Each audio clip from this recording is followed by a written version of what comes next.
Man, what's up, y'all? I was just thinking about something funny. This here, what we doing right here, this is for entertainment, my entertainment purposes only. Because it don't pay no money. Pay less than prison wages. I'm not bullshitting you not. It pays less than prison wages. So I heard. I don't know. I ain't trying to find out. But I tell you what, it ain't even matching minimum wage. If it match minimum wage, that means y'all doing something wrong. I mean, y'all doing something right. I must be doing something wrong. At least hit the Cash App tonight. At least that rhyme. And that's $ Black Ophanum #1. And y'all know why, because I'm the only one, baby. I've been waiting to come to y'all all day long. Because, now the funny part to me is this. Since it don't pay nothing but below prison wages to do this, the least I can do is to try to induce nightmares. So that's why I came up with nightmare fuel. Now we're gonna be doing you know, we on that gangster stuff too. Stay on some gangster time. With some mobster files. Got mobster files coming to you too.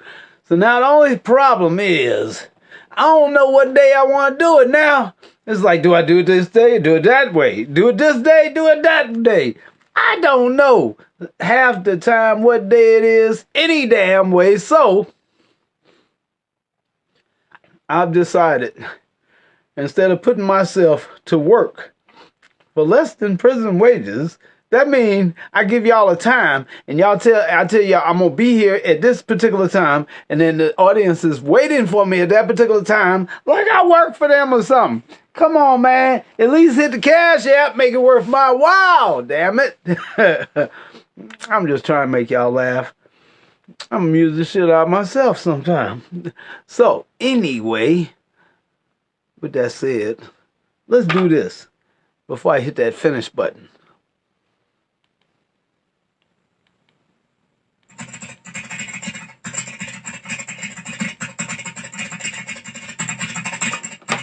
Got to put the disclaimer up.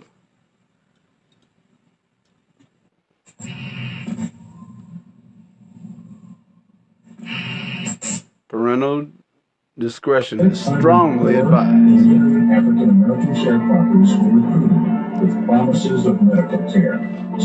Only 399 actually had the disease, but none were told their true diagnosis. The participants believed they were receiving treatment, unaware that they were part of a secret experiment. The men received meals, basic assistance, and funeral insurance as incentive, but not the cure. Tuskegee experiment. Was discovered as an effective treatment in 1947. The study continued until 1972. Victims included infected wives and children born with congenital syphilis. The case became a symbol of institutional racism and medical abuse. In 1997, Bill Clinton issued a formal apology.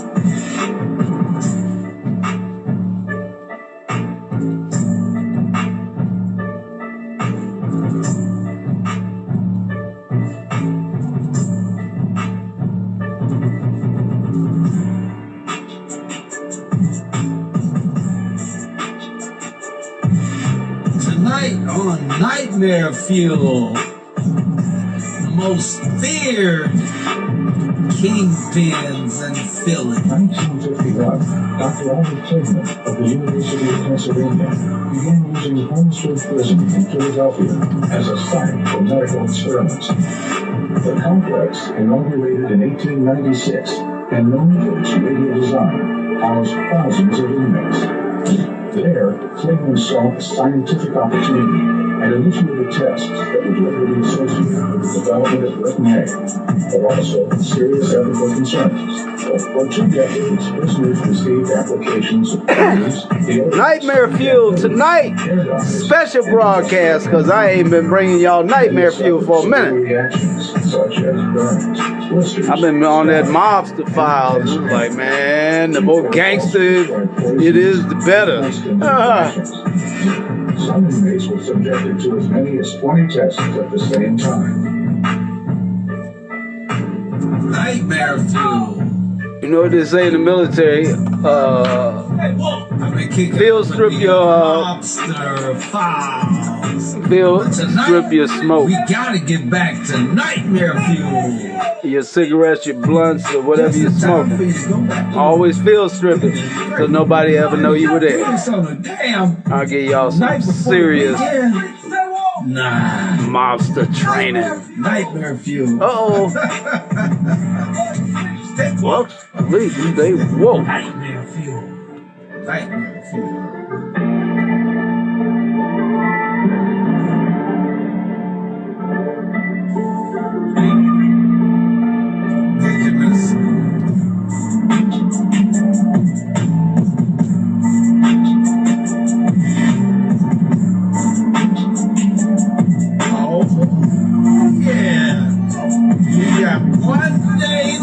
Y'all, for 2025, and I got to take it out with a bang, and or a body in the trunk, girl. That's just bitch. Well, not a body, a follower in the trunk.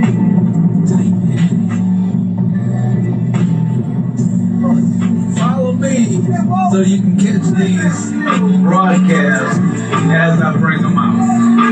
But you never know. You might look in the background and say, is that my house? So it's best to stay woke. Watch Nightmare Fuel and make sure you follow. So it'll pop up on your feed.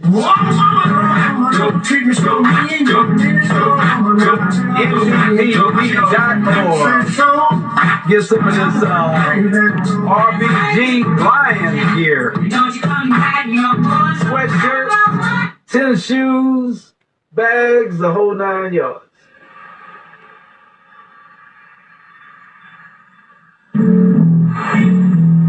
And excuse me if I get a little funky right here, you know, get a little melancholy. What's happening, y'all? Went back to the projects in my mind, you know. Ladies and gentlemen, boys and girls, gangsters of all ages, welcome. Might as well light it up now. Light this influence up now. Coming to you directly from the struggle. The black resistance still exists. Can you dig it? Can you dig it? That's the name of it. Can you dig it? The song is Can You Dig It? Gang serial killers still killing, dope dealers still dealing. And where the children? 11 o'clock curfew, do you know where your babies are?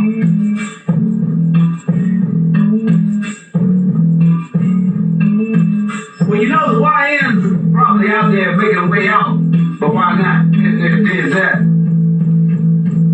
Can you dig it? Notice on the door. What? Can you dig it?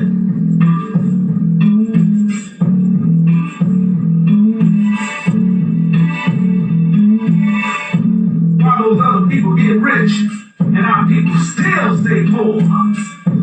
Man. See the afro puffs blowing across the barbershop floor. Well, is it still a crime for hustle man to try to make a dime? If you got yours, don't try to get mine.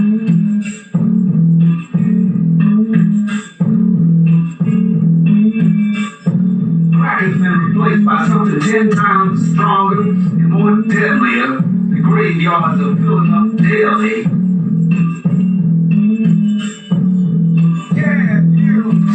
That shit make you remember and never forget where you came from.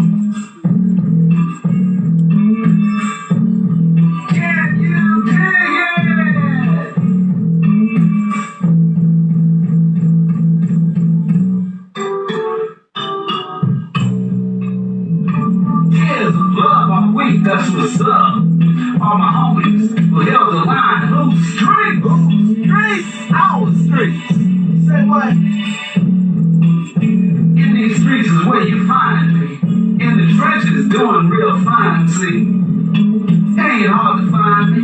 Just ask one of my homies. What a real OG.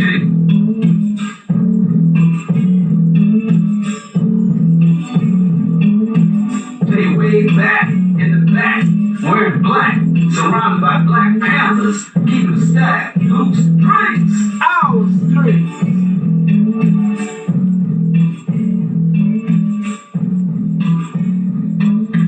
Whose land? Say what? Our land. Can you dig it? Amen. Yeah. Happy New Year, y'all. What's up? Coming to you directly from the struggle. Black resistance still exists. Can you dig it?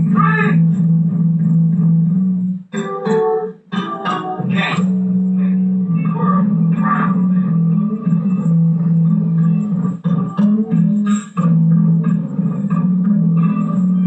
Protecting people. That's some gangster shit. Can you dig it? By any means necessary. Protecting the minds by any means. Protect the tribe. The tribe ain't always just bloodline. Protect the bloodline and protect the bloodlines of the tribes. Can you dig that? Power to the people. Black powerful.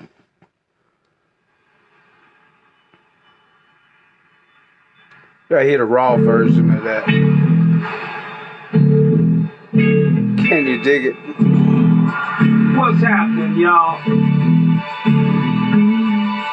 Ladies and gentlemen, boys and girls, gangsters of all ages, welcome to MOBSTER Files. Coming to you directly from the struggle. The black resistance still exists. Can you dig it? Black power, Pico. Serial killers still killing, dope dealers still dealing. And where are the children? 11 o'clock curfew, do you know where your babies are?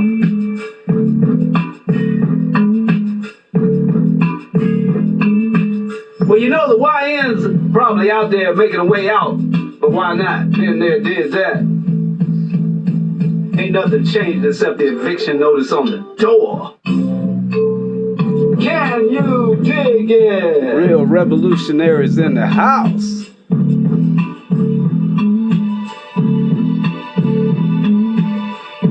While those other people get rich and our people still stay poor.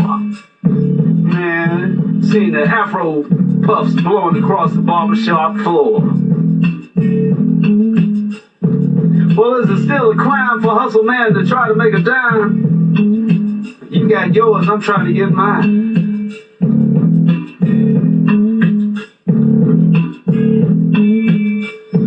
Crack has been replaced by something 10 times stronger and more deadlier. The graveyards are filling up daily. And I'm on some gangster shit to make you remember and never forget where you came from. Can you dig it?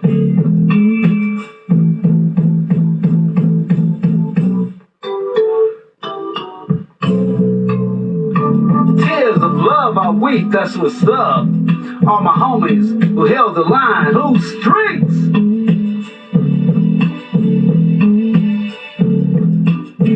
In these streets is where you find me. In the trenches, doing real fine, see. It ain't hard to find me. Just ask one of my homies. We're the real OG.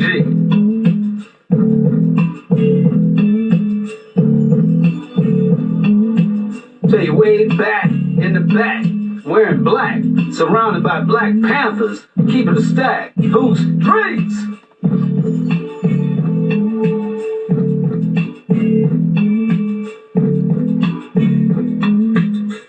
land, our land. Can you dig it?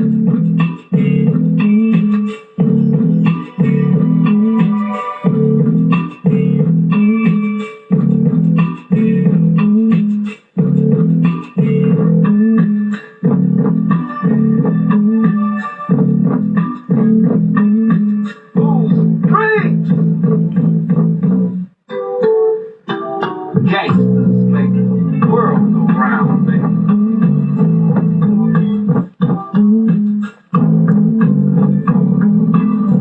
Protecting the people, that's some gangster shit. Dig that. By any means necessary. Salute, comrade. Can you dig it?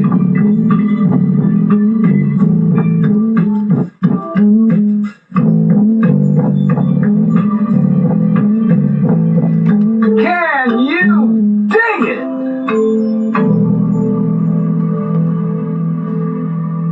Black Lightning Original. What? Wait a minute, hold up. What we got next on this? Oh. The life of the Negro is still sadly crippled by the manacles of segregation and the chains of discrimination. 100 years later, the Negro lives on a lonely island of poverty in the midst of a vast ocean of material prosperity. 100 years later,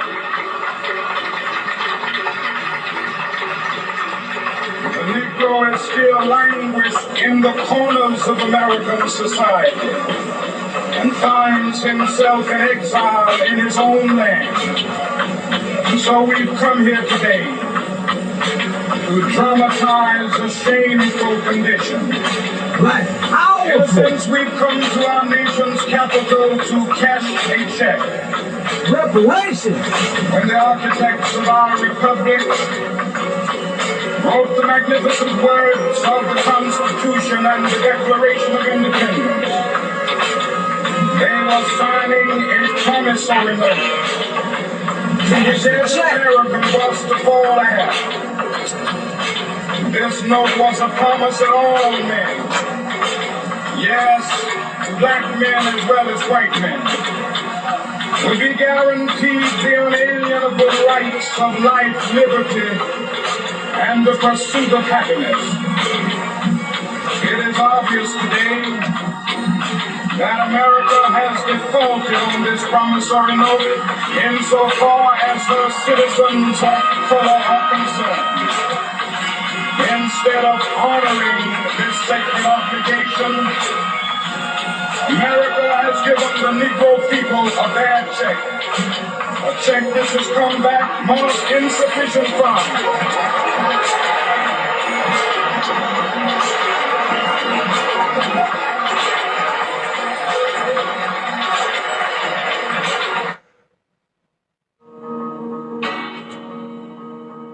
Rest in peace, Viola Fletcher.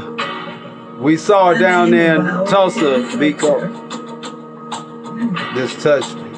Rest in Our daughter Lieutenant Ellis and Wesley Ford of Tulsa, Oklahoma. I'm the sister of Hughes and Ellis, who's also here today. I'm a survivor of the Tulsa Race Massacre. 2 weeks ago, I celebrated my 107th birthday.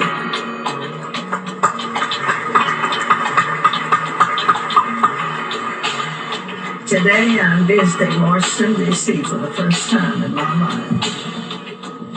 I'm here seeking justice, and I'm asking my country to acknowledge what happened in Tulsa in 1921. On May 31st and 21, I went to bed in my family's home in Greenwood, neighbors of Tulsa, the neighborhood. I fell asleep in that night with Rich, the just in terms of wealth, but in culture, humanity, heritage, and my family had a beautiful home. We had great neighbors, and I had friends to play with. I felt safe. I had everything a child could need. I had a bright future ahead of me. Greenwood could,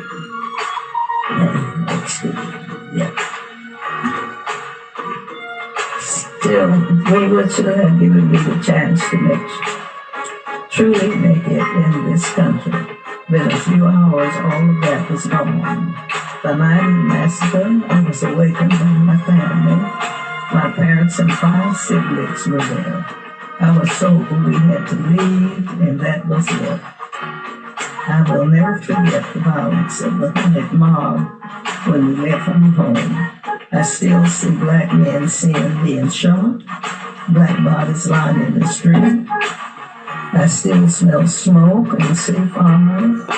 I still see black businesses being burned. I still hear airplanes flying overhead. I hear the screams. I have lived through the massacre every day. Our country may forget this history, but I cannot. I will not. And other survivors do not. And our descendants do not. When my family was forced to leave Tulsa, I lost my chance of an education. I never finished school past the 4th grade. I have never made much money in my country. State and city took a lot from me. Despite this, I spent time supporting the war effort in the shipyards of California. But most of my life, I was a domestic worker serving white families. I never made much money, but to this day, I can barely afford my everyday needs. All the while, the city of this Tulsa have unjustly used the names and stories of victims like me to enrich myself and its white allies through the 30s. We saw them in person. By the Tulsa Centennial Commissioner while I was continuing to live in poverty. I am 107-year-old and have never been seen justice. I pray that one day I will. I have been blessed with a long life and have seen the best and the worst of this country. I think about the terror horribly inflicted upon black people in this country every day. This continuing committee has the power to lead us down a better path. I'm asking that my country acknowledge what has been happened to me, the traumas and the pain, the loss, and I ask survivors and descendants to be given a chance to seek justice, open the door. All of you know how easy it is to deny that a violent mob threatened your lives and took your property. For 70 years, the city of Tulsa and its stream of jumpers told us that the massacre didn't happen, like we didn't see it with our own eyes. You have me here right now. You see Mother Randall, you see my brother, Hughes Van Ellis. We live this history, and we can't ignore it. It's our lives with us. We lost everything that day. Our homes, our churches, our newspapers, our theaters, our lives. Greenwood represented all the best of what was possible for black people in America and for all the people. No one cared about us for almost 100 years. We and our history have been forgotten, washed away. This Congress must recognize us and our history. For black America, for the white Americans, and for all Americans, that's some justice. Thank you. I thought it was another thing.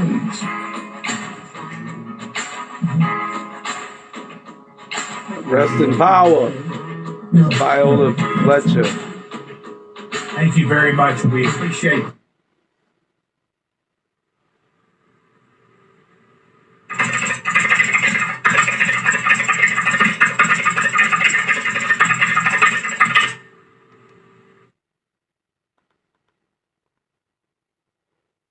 Classic EV myth. Charging takes no, forever. they ain't. When you need to top up on the road, fast charge. Well, they popped another one in on me. But that's all right. This one worth waiting on.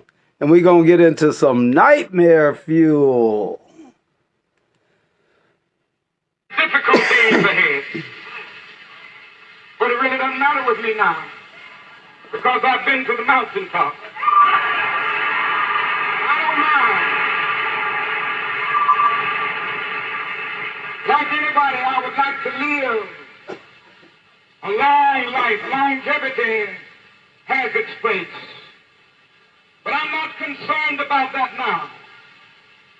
I just want to do God's will. And He's allowed me to go up to the mountain. And I've looked over. And I've seen the promised land. I may not get there with you. But I want you to know tonight that we as a people will get to the promised land.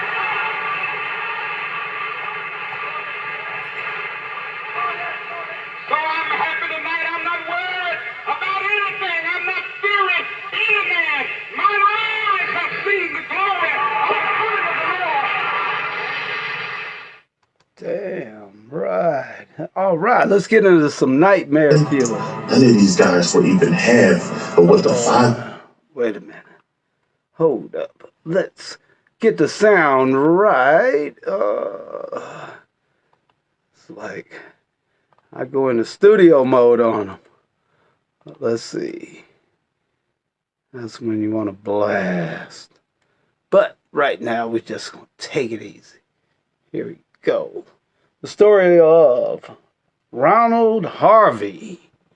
See, I've watched videos and I've been hearing how feared Wayne Perry was out in D.C., how feared Haitian Jack was out in New York, how feared Stanley Tookie Williams was out in L.A. But in my honest opinion, none of these guys were even half of what the 5'11", 200-pound Ronald Harvey from Temple 12 Philly Black Mafia organization. Yes, an organization just like the Five Families in New York.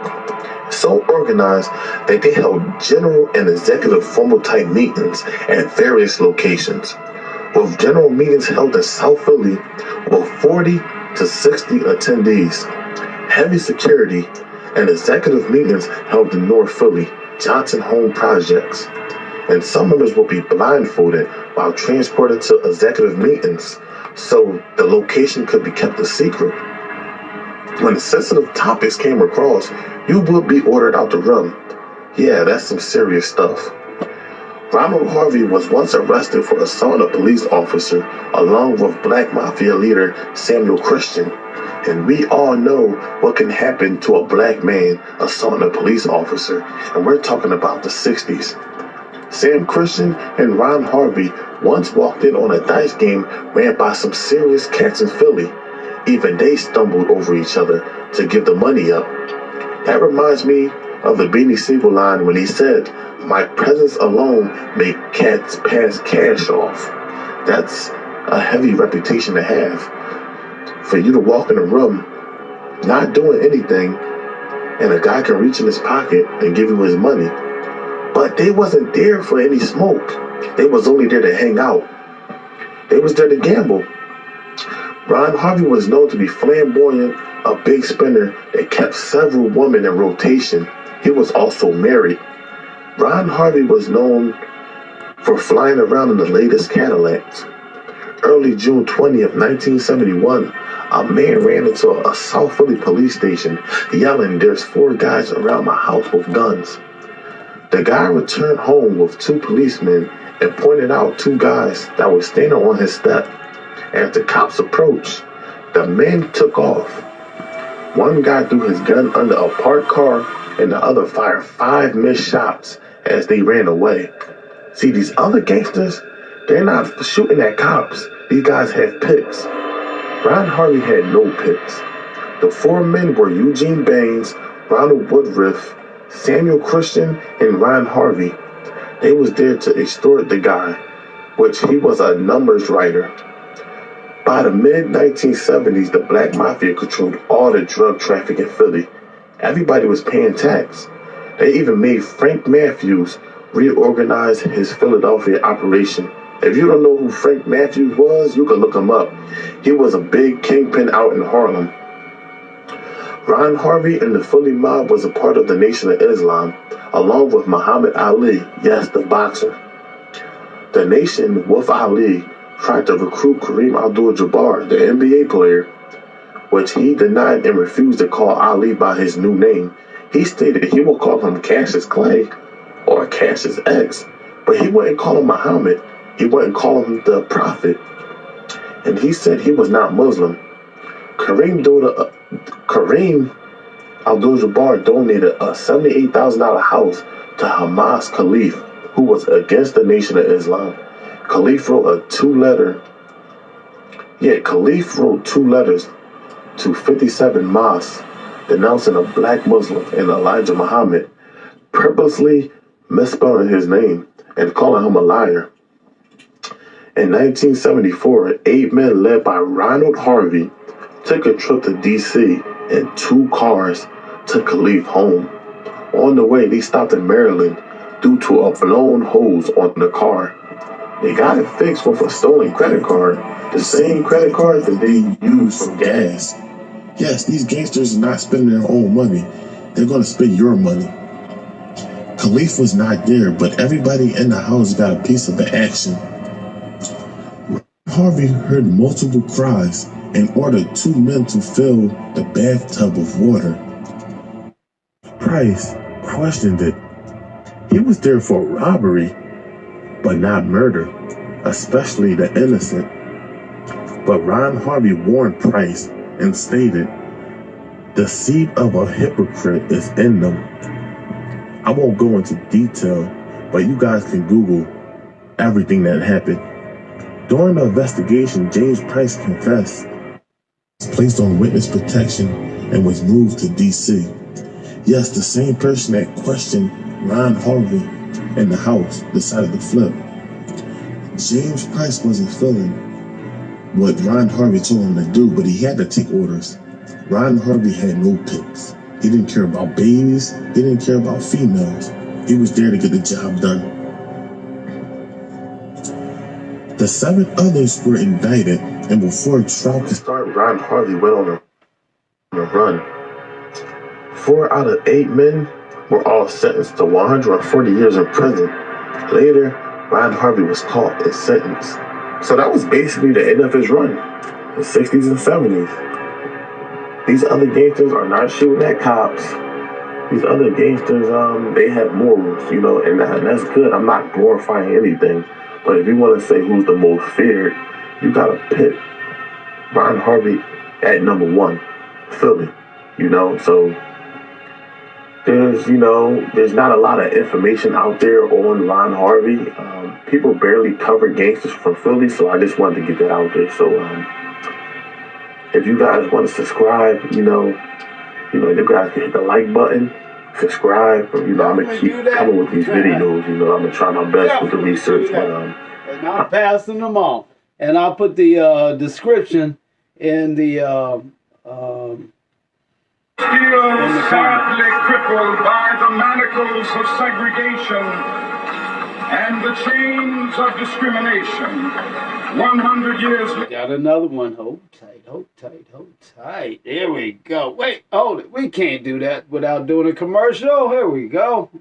If you are obsessive compulsive, press 1 repeatedly. If you are codependent, ask someone to press 2 for you. If you have multiple personalities, press 3, 4, 5, and 6.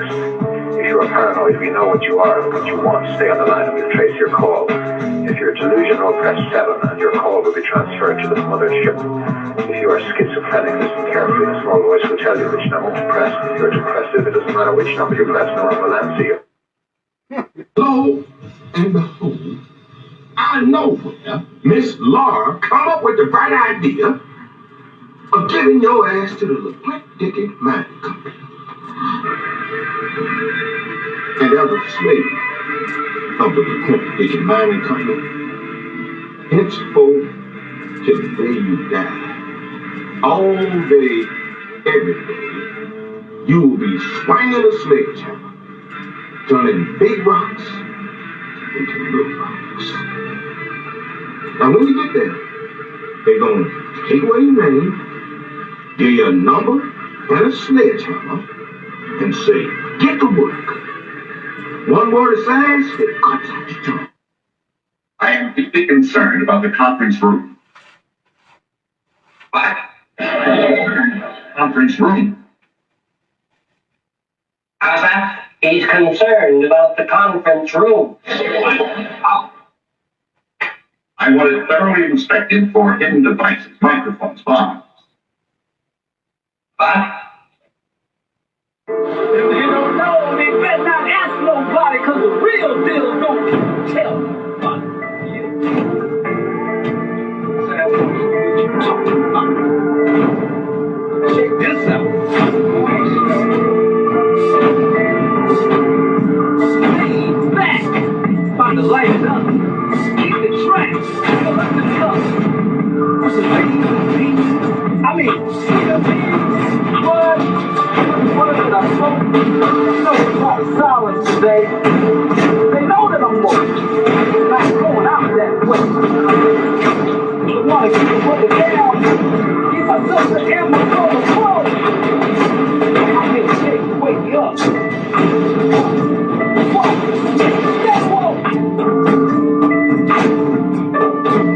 I'm your nightmare fuel.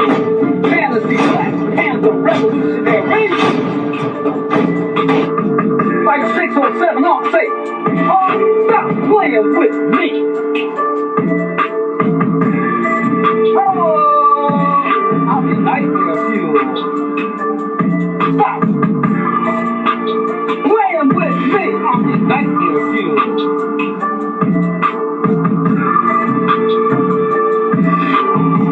Not taking no prisoners today.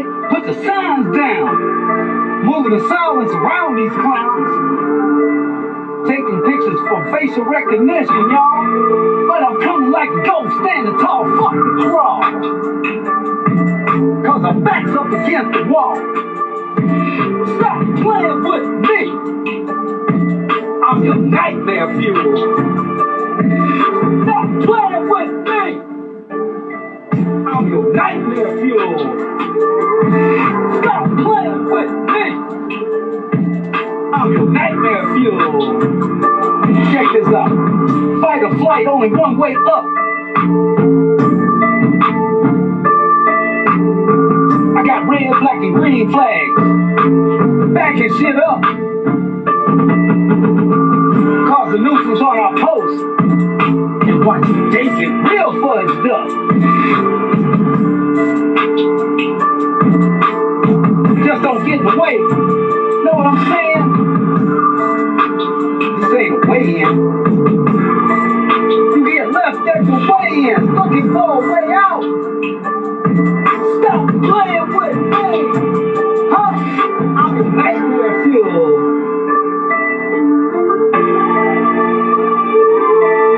I'm your nightmare fuel.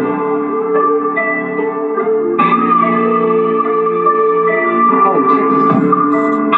You get left at the way-in, looking for a way out. Know what I'm saying? Stop playing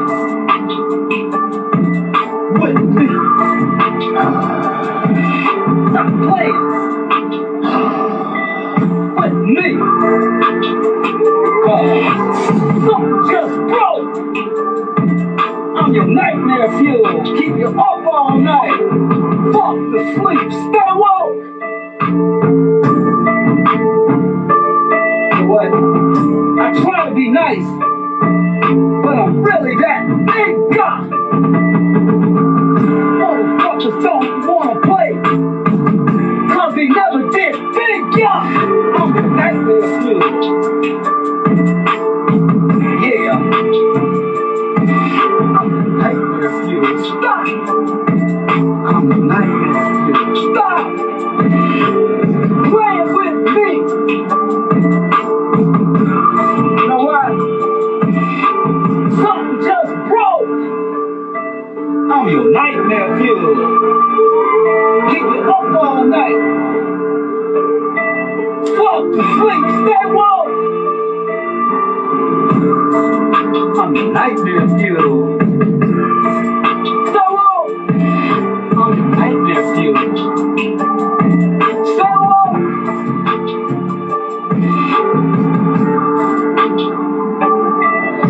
Salute, black, powerful, for all the real ones. Black, powerful, for all the ones that held the line. What the line? We out in the cold with the cold steel with the lead flying, baby. You don't know, you better not ask nobody. Why? Tell them why. Cause the real deals don't tell nobody. I'm the nightmare fuel. I'm the nightmare fuel.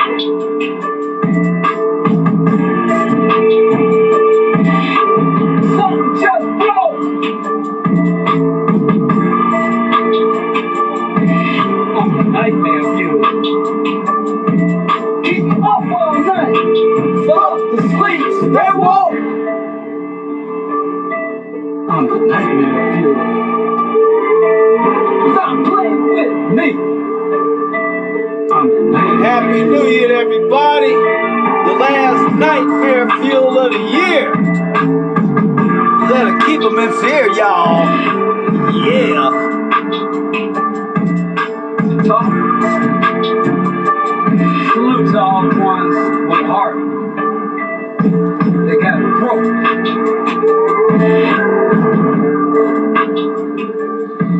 Stay woke.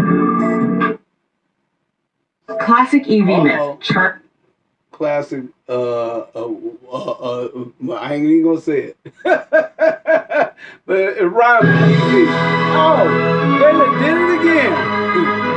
And this time the Chinese people done did it. Oh my God. All of them trying to dip in a brother's pocket before it's time. Change the city forever. Dip in my pocket before I let them. I mean, you know, once they start monetizing, it's all good. But now we gonna get into the 8 most feared crime lords out of Philly, other than the one we just covered. A city of history and resilience has a shadowed past shaped by a few powerful figures. These individuals rose from the streets, commanding loyalty and influence that changed the city forever. In this video, we reveal the untold stories of Philadelphia's most feared kingpins, how they built their empires, ruled the underground, and left a legacy that still echoes today. Who were they? How did they rise? Let's uncover the secrets behind their reign. Number 8. Shaquem Johnson. Shaquem Johnson, a 27-year-old from Philadelphia, emerged as a key member of a widespread operation responsible for distributing substantial quantities of illicit substances across southeastern Pennsylvania and beyond. This enterprise, which began in 2019, extended its reach to New Jersey, Maryland, and West Virginia, operating with a structured hierarchy that positioned Johnson as one of its principal figures. Collaborating closely with others, Johnson played a crucial role in managing the transport, distribution, and financial transactions that sustained the network. The operation utilized sophisticated methods, including the shipment of substances from Los Angeles to Pennsylvania through services like UPS and the U.S. Postal Service. Between October 2019 and December 2021, investigators identified over 90 suspicious packages linked to this organization, with several containing significant quantities of the materials. The group leveraged modern financial tools, using digital payment platforms to send large sums to their suppliers. Johnson's activities came to light following the arrest of another individual in March 2021, which led authorities to uncover the larger network. An undercover investigation revealed Johnson's involvement in distributing substances, with his actions contributing to the organization's supply of over 800 pounds of illicit material during its operation. On March 15, 2023, Johnson was apprehended alongside several associates during a coordinated operation involving multiple agencies. Authorities executed search warrants across several states, seizing large amounts of substances, firearms, and cash. Johnson was charged with over 100 felony counts, including conspiracy and possession with intent to distribute. His bail was set at $1 million, and he remains in custody pending trial. Number 6. Joseph Salvatore, Skinny Joey Merlino. Joseph Salvatore, Skinny Joey Merlino, born on March 13, 1962 in Philadelphia, rose to prominence as the reputed leader of the Philadelphia crime family during the 1990s. Known for his charisma and outgoing personality, Merlino's leadership style set him apart from the traditional low-profile mob bosses.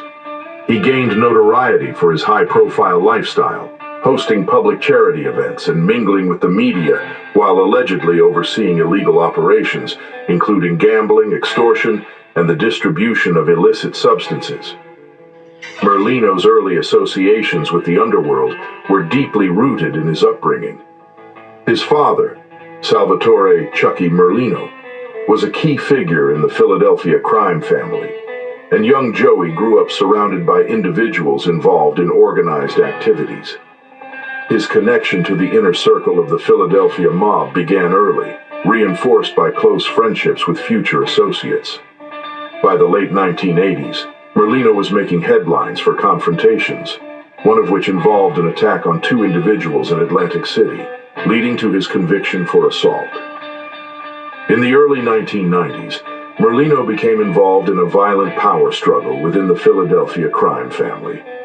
He was part of a younger faction that opposed the leadership of John Stanfa, leading to a series of violent confrontations that captured public and law enforcement attention. Despite facing multiple attempts on his life, Merlino solidified his position as a central figure in the organization. When Stanfa and his allies were arrested and convicted in 1994, Merlino emerged as a key leader alongside Ralph Natale, although Merlino was widely regarded as the true power behind the scenes. In 1999, Merlino faced significant legal challenges when he was charged with racketeering and other crimes, including orchestrating violent acts and distributing illicit substances. Key testimony from former associates turned government witnesses led to his conviction on several charges, including extortion and illegal gambling. In 2001, he was sentenced to 14 years in federal prison. After his release in 2011, Merlino relocated to Florida and publicly distanced himself from organized crime, focusing on legitimate ventures, including opening a restaurant in Boca Raton. However, legal troubles persisted. In 2016, he was arrested again in a major federal investigation and later pleaded guilty to a gambling-related charge, resulting in a 2-year prison sentence. By 2024, Merlino's ties to the Philadelphia crime family reportedly came to an end. He was demoted and expelled from the organization, a rare and notable development in the world of organized crime. Number 5. Javier Cornelio Fabian. Javier Cornelio Fabian, a 43-year-old from Philadelphia, became a key figure in a significant operation involving the distribution of illicit substances across southeastern Pennsylvania. Acting under the leadership of Richard Nunez, Fabian was instrumental in managing the movement and transactions of these substances, which were packaged and prepared for street-level distribution. The operation centered around a property on the 2700 block of Elbridge Street in Philadelphia, where Fabian and Nunez worked to process and distribute substances with a street value estimated at $3.6 million. The operation came under scrutiny when investigators from the DEA and Montgomery County detectives discovered its scale and sophistication. Fabian's role was revealed through a detailed undercover investigation, during which he was observed engaging in the direct sale of significant quantities of these substances. On one occasion, he sold a kilo of unaltered material to an undercover officer, providing critical evidence of his involvement in the enterprise. Fabian's activities also included arranging the sale of approximately 8.8 pounds of unaltered substances to a buyer at the King of Prussia Mall on January 23, 2024. Authorities tracked his movements as he coordinated with Nunez to transfer materials, solidifying their operational hierarchy. Fabian was apprehended on his way to the transaction site, while Nunez was arrested shortly afterward in Philadelphia. Law enforcement seized nearly 400,000 doses of the illicit substances, disrupting a significant supply chain. Fabian was charged with multiple felonies related to the enterprise, including conspiracy and trafficking. His bail was set at $2 million, and he remains in custody at the Montgomery County Correctional Facility. Number 4. Alexander Rivera. Alexander Rivera, also known as Reds, was a notable figure in the Philadelphia criminal landscape, leading the Alexander Rivera Narcotics Distribution Organization. Born and raised in Philadelphia, Rivera controlled significant illicit substance distribution operations from 2006 to 2010, particularly in North Philadelphia, where his group dominated the intersections of Indiana Avenue and Lawrence Street. His operations included the acquisition and street-level distribution of substances such as cocaine, crack, and other illegal substances.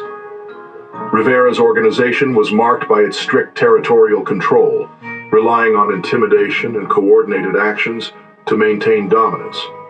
His leadership was defined by orchestrated efforts to secure and expand Ardo's influence in Philadelphia's neighborhoods. Rivera's wife, Ileana Vidal, and several associates played key roles within the organization, which was supported by a network of individuals responsible for storage, distribution, and enforcement. The authorities began investigating Rivera's activities following an increase in violence and illegal dealings linked to his group. By 2010, a federal investigation spearheaded by the FBI in collaboration with the Philadelphia Police Department exposed the full scope of Rivera's operations. The investigation uncovered that Ardo not only distributed illicit substances, but also resorted to threats and violence to enforce its control. Notable incidents included physical confrontations with rivals, financial disputes involving threats, and the strategic use of stash houses to hide illicit materials. Rivera was also linked to coercive activities that further cemented his group's power. Rivera's downfall came in September 2010, when he, his wife, and several associates were apprehended following coordinated raids. These operations resulted in the seizure of cash, substances, and firearms. He was charged and later convicted of conspiracy and other serious crimes, culminating in a life sentence plus additional penalties. Rivera is currently serving his sentence in federal custody. Number 3. Richard Nunez. For the ones who rise to every challenge, there's Granger. Well, I guess that would be me. I'm not the only one, though. Yes, indeed. But stay tuned, because they're trying to slip one in on us. Most likely. We got to give it to the people for free. And just hopefully they hit the Cash App, $black, $black, Ophanum number 1. Because I'm the only one. It's going to bring it to y'all like this. And while they doing theirs, let's do ours. Yes, indeed. I didn't even think of that until now. Let's do it. Why didn't I think of that earlier?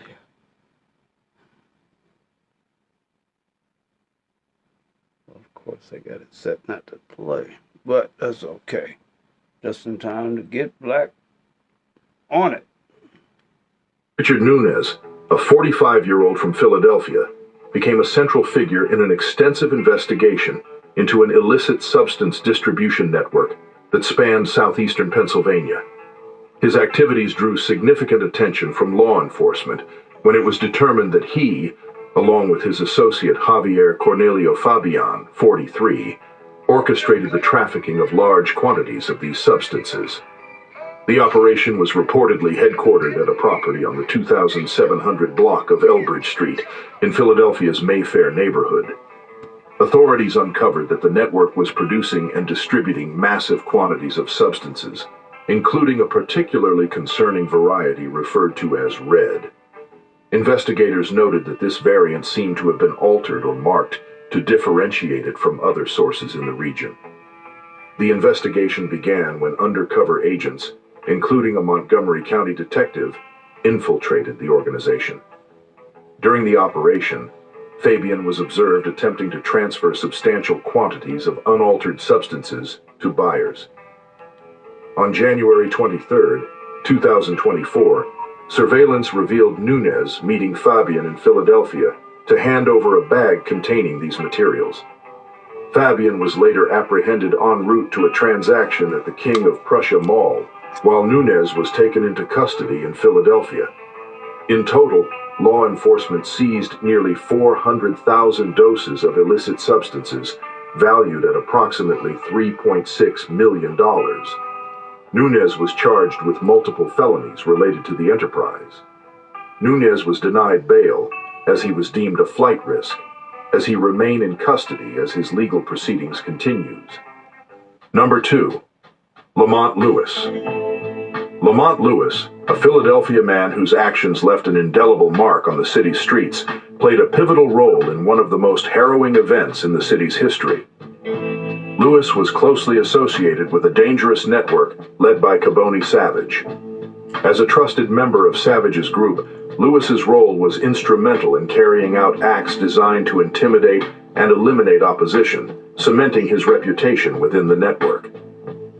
In October 2004, Lewis's involvement in a catastrophic event brought national attention. Acting under orders from Savage, Lewis worked with others to carry out a calculated attack on the family of Eugene Coleman, a federal witness cooperating against the network. The plan, devised to send a chilling message, involved targeting Coleman's family home. Following explicit instructions, Lewis and an associate prepared incendiary devices and executed the act during the early morning hours, leading to a devastating outcome that claimed multiple lives, including those of young children. This incident underscored the lengths the group was willing to go to protect their operations. Lewis's role extended beyond this event, as he admitted to involvement in additional acts that served to enforce the group's dominance and retaliate against perceived threats.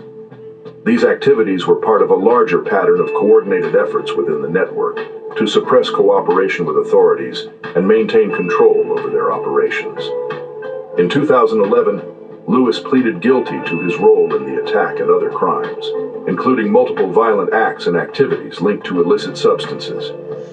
As part of his plea agreement, Lewis agreed to cooperate with federal prosecutors, providing critical testimony against Caboni Savage, Savage's sister Kadada, and other associates. His cooperation was instrumental in securing convictions, with Savage receiving a death sentence and others facing life imprisonment. Lewis himself was sentenced to 40 years in prison, with the court considering his testimony as a significant factor. Today, he remains incarcerated in a prison in the United States. Number 1. Caboni Savage. Caboni Savage, born on January 1, 1975 in Philadelphia, Pennsylvania, was a drug kingpin whose name became synonymous with organized crime, brutality, and mass murder. A former student at Frankford High School, Savage initially dabbled in boxing at the Front Street Gym in North Philadelphia, even winning his only professional fight. However, his life took a darker turn after the demise of his father when Savage was 13, steering him towards the illicit world of narcotic trafficking. Savage began as a small-time illicit substance dealer in Hunting Park, but quickly rose through the ranks to become one of the most feared figures in Philadelphia's criminal underworld. From 1998 to 2004, he oversaw the distribution of hundreds of kilograms of illicit substance throughout the city. His organization maintained control through intimidation, violence, and manslaughter. Savage's gang operated narcotic corners and engaged in money laundering, witness tampering, and ruthless retaliation against rivals and informants. Savage's reign was marked by extreme violence. In 1998, He was accused of terminating a stranger, Kenneth Lassiter, after a minor parking incident, though he was acquitted due to the manslaughter of the lead witness, Tibius Flowers, a crime Savage was suspected of orchestrating. He also ordered the termination of Carlton Brown, a rival narcotic dealer, in 2001. Savage's approach was calculated and merciless, as he sought to eliminate anyone who posed a threat to his enterprise, including former associates. In one of his most heinous acts, Savage orchestrated the 2004 firebombing of a North Philadelphia row house, which assassinated 6 people, including 4 children. This was an act of retaliation against Eugene Coleman, a former associate turned federal witness. While Savage was already in custody, he coordinated the attack through his sister, Kidada Savage, and other gang members. The victims included Coleman's 54-year-old mother, his infant son, and several relatives. Savage's criminal activities finally caught up with him when he was indicted in May 2004 on narcotic trafficking, money laundering, and firearms charges. While in custody, investigators uncovered evidence linking him to the firebombing and several other manslaughter incidents. The case against Savage relied heavily on wiretapped conversations, informants, and the testimony of former associates. In 2013, Savage was convicted on 17 charges, including 12 counts of manslaughter in aid of racketeering. On May 13, 2013, Savage was sentenced to 13 death sentences, 1 for each of the 12 manslaughters, and an additional count of witness intimidation. He became the first man from Philadelphia in modern history to receive a federal death sentence. Savage was incarcerated at the ADX Florence Supermax prison in Colorado, where he continues to serve his jail time. However, in December 2024, his death sentence was commuted by President Joe Biden to life imprisonment without parole, as part of a broader effort to move away from the federal death penalty. If you are obsessive compulsive, press 1 repeatedly. If you are codependent, ask someone to press 2 for you. If you have multiple personalities, press 3, 4, 5, and 6. If you are paranoid, you know what you are, but you want to stay on the line and we'll trace your call. If you're delusional, press 7 and your call will be transferred to the mothership. If you are schizophrenic, listen carefully. A small voice will tell you which number to press. If you are depressive, it doesn't matter which number you press, no one will answer you. Lo and behold, I know where Miss Laura come up with the bright idea of giving your ass to the LeClerc Dickens Mining Company. And as a slave of the LeClerc Dickens Mining Company, henceforth till the day you die, all day, every day, you will be swinging a sledgehammer, turning big rocks into little rocks. Now when you get there, they're going to take away your name, give you a number and a sledgehammer, and say, get to work. One word of says, it cuts out your tongue. I am deeply concerned about the conference room. Oh no. I do have a bonus clip for y'all. Stand by. Here we go. But hit that $ Black Ophinum #1. Because this the People's Network, the People's Show, giving you what you laid your hands on your radio. On the picket lines out in the neighborhoods, the police were getting more resistance. Policing a ghetto neighborhood where people had been subservient. Now people were standing up. Wait a minute. We'll take it from the top now. Yes, on the picket lines Ronald out Harvey, in the neighborhoods, the police Philly Black Mafia were getting more resistance. Policing a ghetto neighborhood where people had been subservient. Now people were standing up to police officers, asserting their rights, talking back. And for many older police officers, this was a new problem. Why don't they behave the way they always did? You know, police officer says, don't do that. Now they were calling police officer Whitey. And On Friday and Saturday night, they were congregating, and when there'd be a family fight, you'd hear screaming and shouting because two white police officers would go into a black tenement and maybe to save a woman's life who was being beaten by her husband. But when the two white police officers came out on a Friday night at midnight and half the people were drunk, the screams, "Whitey, Whitey, don't kill that black man," and a riot. And we had many major riots, but we had thousands and thousands of mini riots in those inner cities.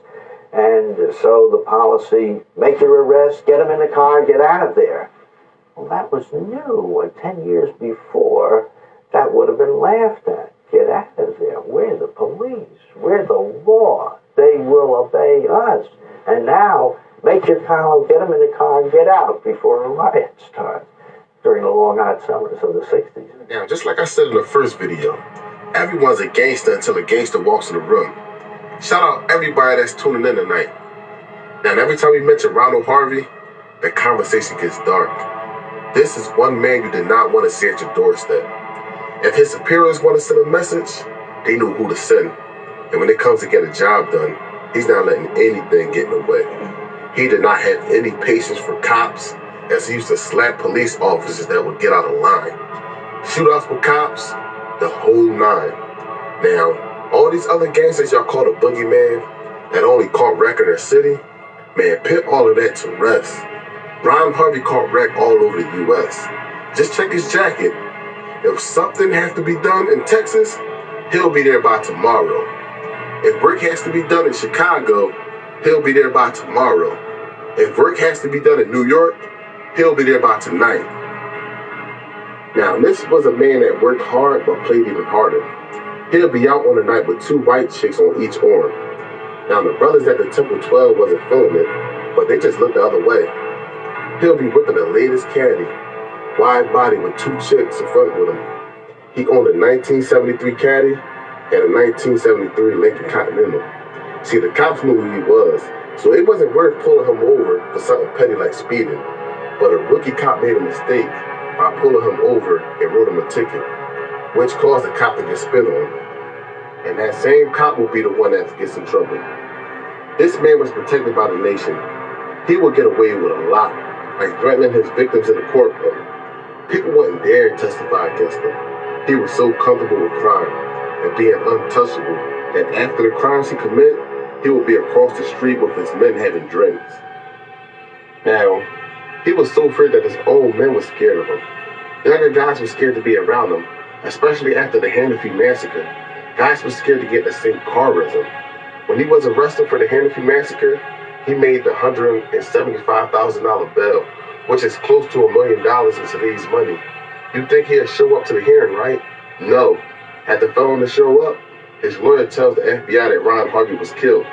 By 1974, he had 28 arrests dating back to 1959 for attempted murders, grand theft auto, burglary, and assault. He was sentenced 6 times, but only served 2 days in jail. Yes, that's gangster. He turned a handful of young brothers into killers. You wanted to roll with him? You must be comfortable with catching a body. Shit. Now that's one dude you could truly say you needed a pistol to hang. Now it was said by a close associate that when Ron Harvey walks in the room, it's like a dark cloud over him. The whole mood in the room changed.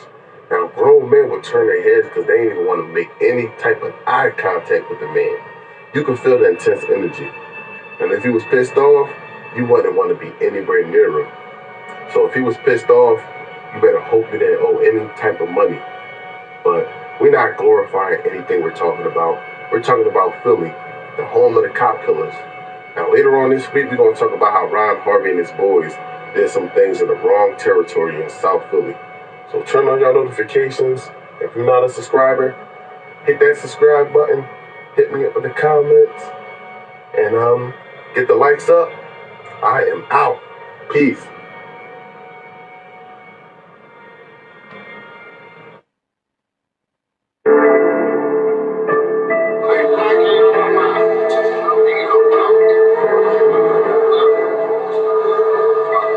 Flower, y'all. I'm out of here too. I'll give y'all last bit of Nightmare Fuel. I thought it was gonna be Nightmare Fuel, but it was still on some gangster shit. I guess we're gonna have to stick with Mobster Files.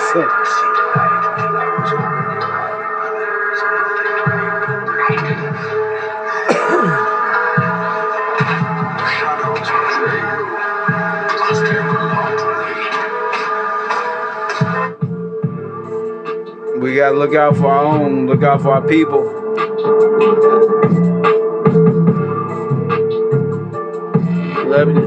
Little girl and her mother killed in St. Louis on the north side, tied up, shot, and place set on fire. Boots on the ground. Time. We gotta patrol our neighborhoods. We gotta be the first ones on the block.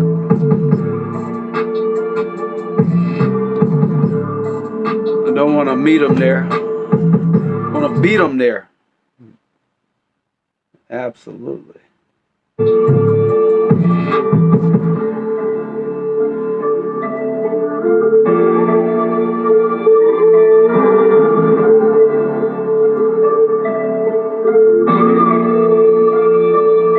Cool hanging out with everybody for the revolutionary block party or watch party.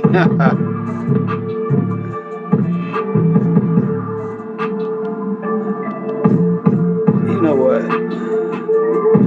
Stop playing with me. I'm your nightmare fuel. Keep you up all night. Fuck to sleep. Stay woke. Let me do that again. See, I gotta do it on the beat. I gotta do it on the beat, y'all. Okay, here we go. Wait a minute. We gotta do it on the beat. Take it from the top, like James Brown was do. Here we go. I'm doing it for y'all live. I got better versions.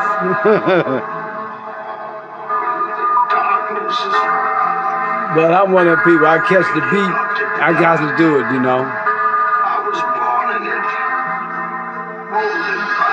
Uh-oh. I'm stepping on his line. Now, hold up. Let Bane speak. Bane talking for me. Hold up.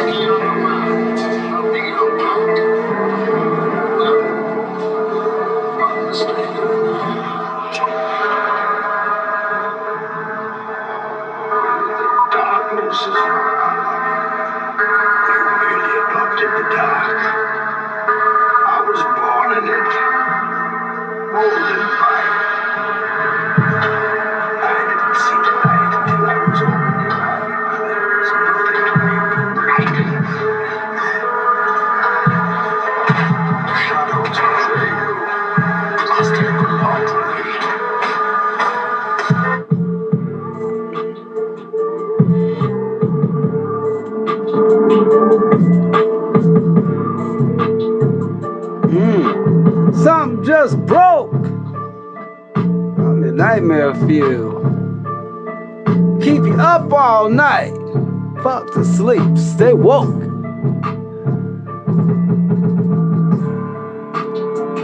We got the C's and P's. I mean, see them G's.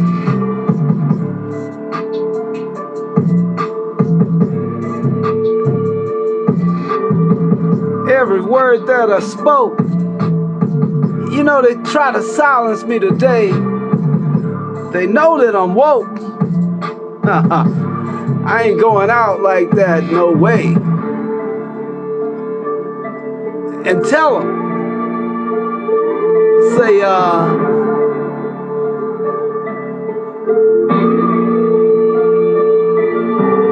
something just broke. I'm your nightmare fuel. Keep you up all night. Fuck to sleep. Stay woke.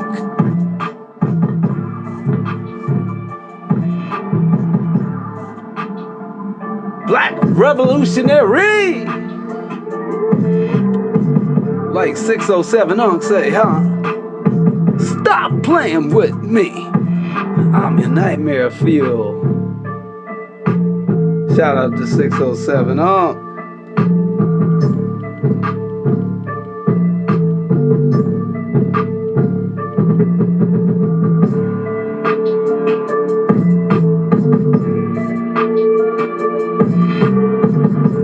You know they want to keep my sisters and my brother broke.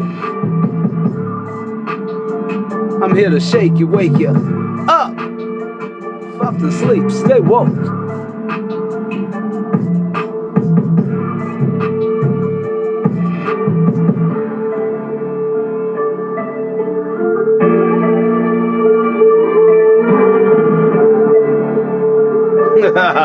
I like Bane say you fight like a younger man. Know what I'm saying? Stop playing with me. You think these shadows are your friend, huh? How? He say, stop playing with me.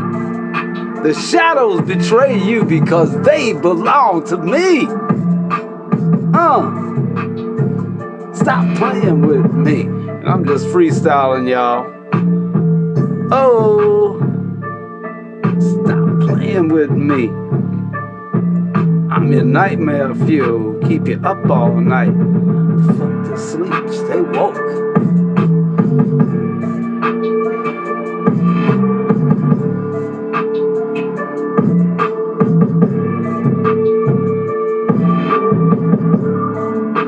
Pour some out for the homies that ain't here no more. Don't forget to give $1 to the poor. And some real gangster shit is protecting the poor. Protecting the people. Standing at the door. I'm your nightmare fuel.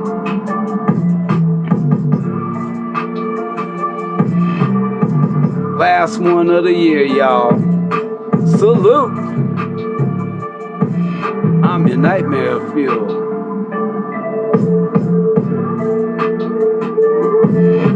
Turn that joint up, right?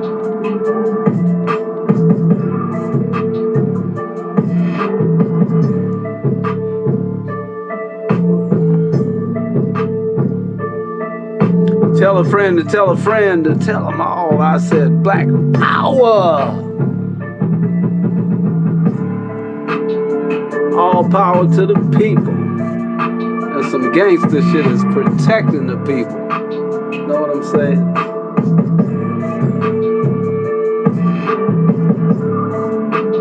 Cause we got the seasoned peas. And we got, see them G's. I'm your nightmare fuel.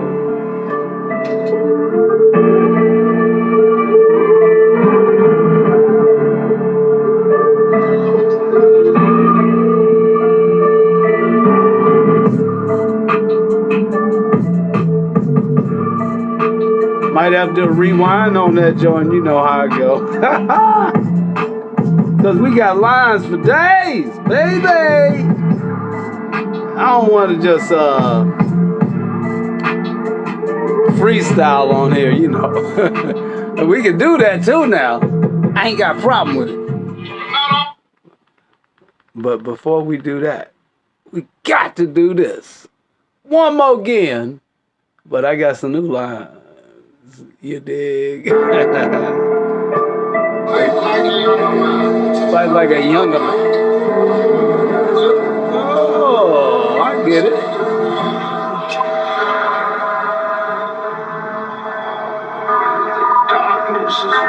Oh, you think darkness is your ally?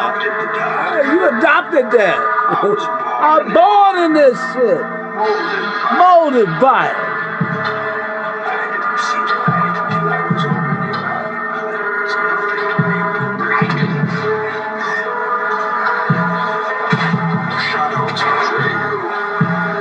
They belong to me.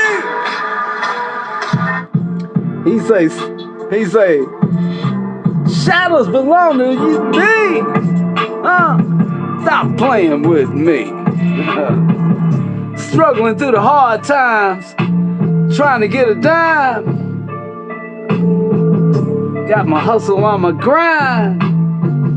Got no time to commit no crime. Mistook me for somebody to give up. You know, it ain't never been me. Growing up in the trenches, detention, concrete jungle, never flinching. Give big black respect to those that gave bread baskets black. And more to the poor at the projects. Door stash before there was door dash.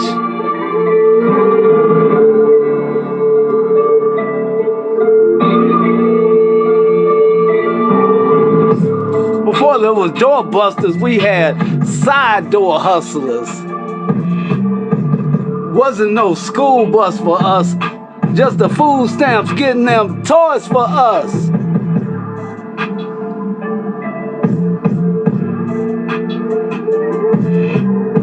No Santa Claus roaming the halls, smell like piss, booze, and dirty draws.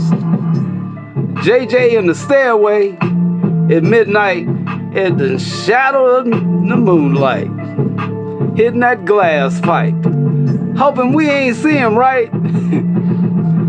High as a kite. Didn't he get locked up last night? That's him all right.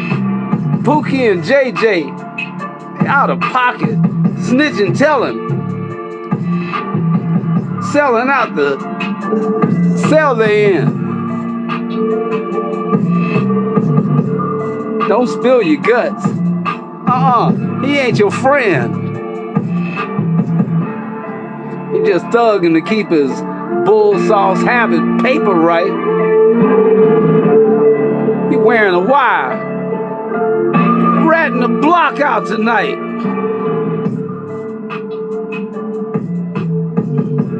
He hoping the new dope man do him right. After all the smiling, smelling, telling, what the hell cell he in? Baby's mama, daddy's made me. The projects raised me. We had beans and taters made us. Big old pot of collard greens and red Kool-Aid. Pants busting at the seams. Know what I mean? Reminder, even in poverty, we wasn't poor. Don't even let them feed you that lie.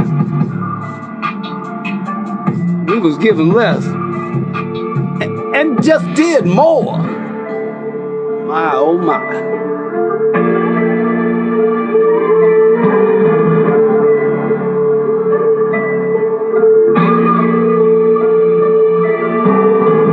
Growing up in the trenches, detention, concrete jungle, never flinching.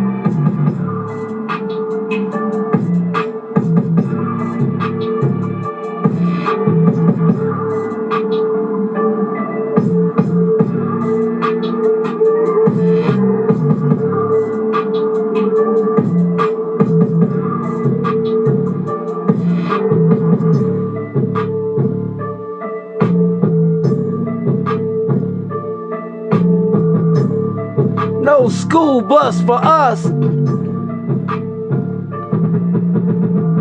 Just them food stamps getting them toys for us.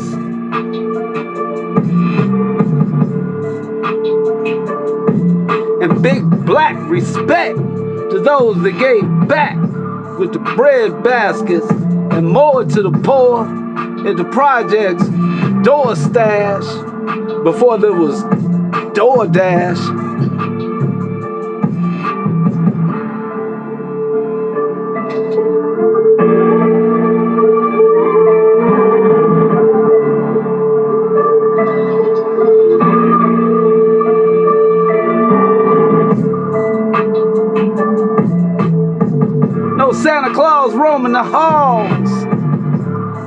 like piss, booze, and dirty draws. JJ in the hall with that glass pipe at midnight. Hoping we ain't see him, right? Not only that, let freedom reign from Stone Mountain of Georgia. Let freedom reign from Lookout Mountain of Tennessee. Let freedom reign from every hill and molehill of Mississippi, from every mountainside. Let freedom reign from the Salute to all my comrades. I'm out of here.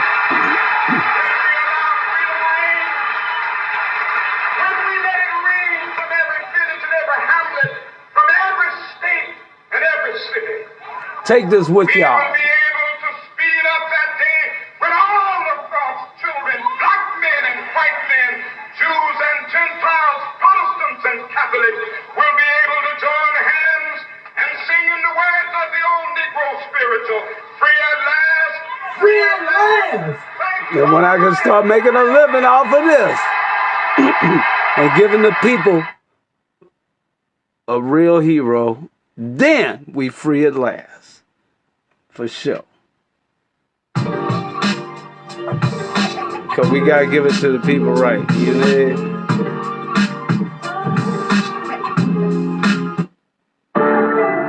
As a matter of fact, speaking of giving it to the people right, how about this?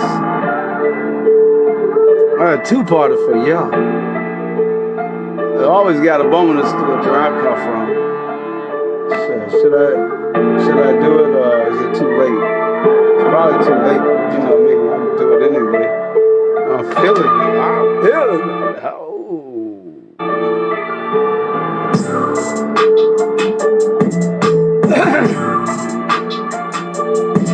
Somebody saying, oh shit, this nigga done cleared his throat. He really think he about to do something. I got to do something. Man, you supposed to pre-record that. Every professional tell you, man, here you go again. You better stop that. He gonna get caught with a sore throat one time. I did that too. Memoirs of Black Panther. I was singing, and I told the band I can't do no Smokey Robinson shit tonight. It's gonna come out like Philip Bailey.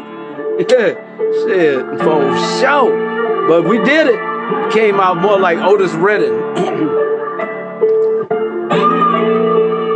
But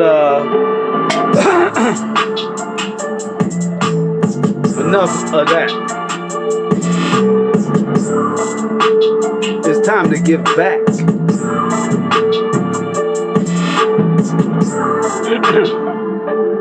Wait a minute. I can't, you know, I got so many songs. I get lost on these songs. I got Redemption in the Alley. I almost hit y'all with that one, but no. Y'all ain't ready for that. That true story. You can't make that kind of shit up.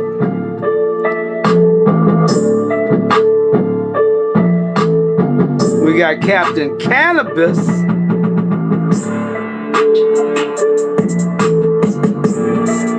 But for Nightmare Fuel, this is the one. Y'all getting the raw version. Hold up. Stick with a brother now, you know.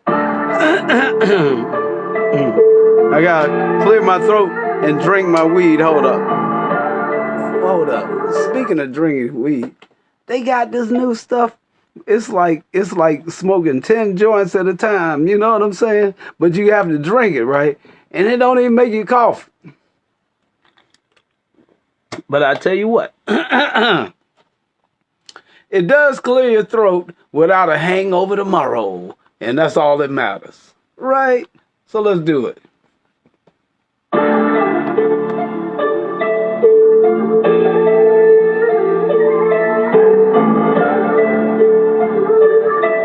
I'd rather smoke 10 joints though, for real.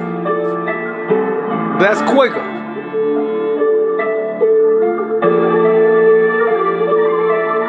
And this is gonna be the bomb tonight, y'all, because I'm feeling this. I need a background singer on this though. Check it out. Laid back, about to light it up. Hit the track, fill up them cups. With the C's and P's, I mean see them G's. Every word that I spoke, you know they try to silence me today. They know that I'm woke. I ain't going out that way. I ain't playing. They want to keep my brother down, keep my sister and my brother broke. I'm here to shake you, wake you up, fuck you sleep. Stay woke. I'm your nightmare fuel. I'm your nightmare fuel.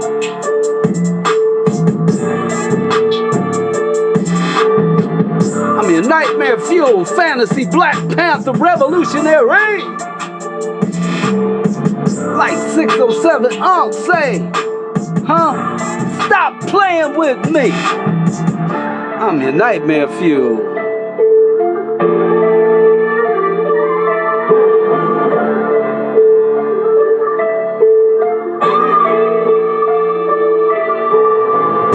Not taking no prisoners today.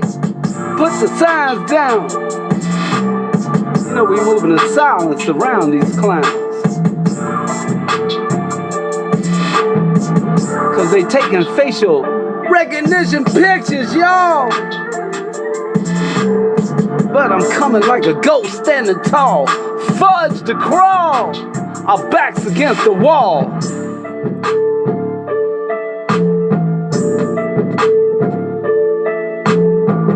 I'm your nightmare fuel.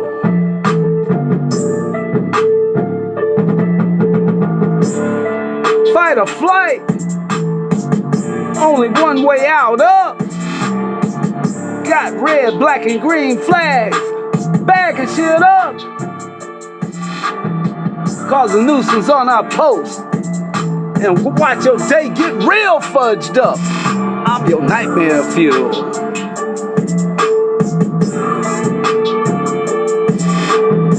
Just don't get in the way. You know what I'm saying? It's not a way-in.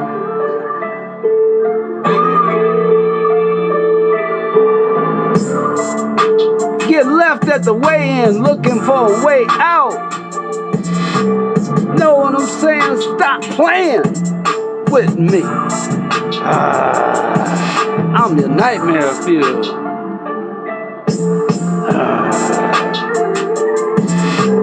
Something just broke. I'm your nightmare fuel. Keep you up all night. Fudge to sleep. Stay woke. You know what?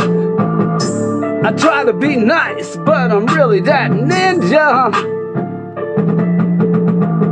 Mofos don't want to play cause they never did figure. Hey, I'm your nightmare fuel.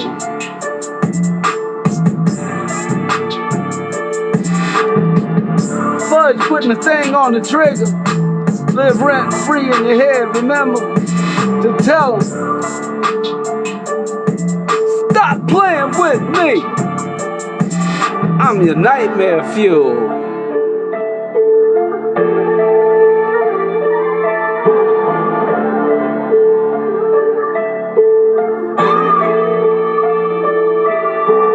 Something just broke.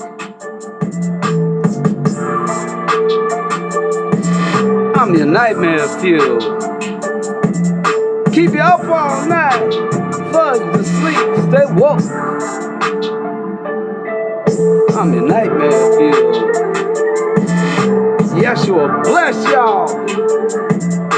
Without no doubt, I'm your nightmare fuel. Black lightning and I'm out.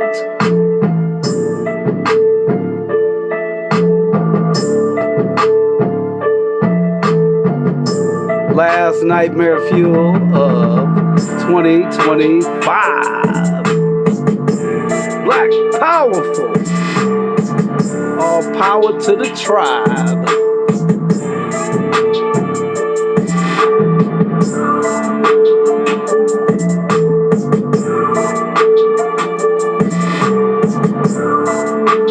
Protecting the people, that's some gangster shit.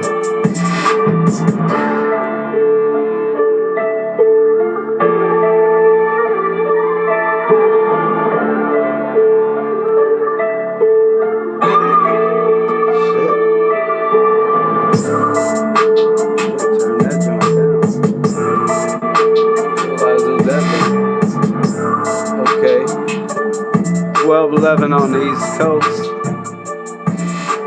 That could mean I could have blue lights in the fog light if I don't get out of here. Black, powerful, peace, and blessing.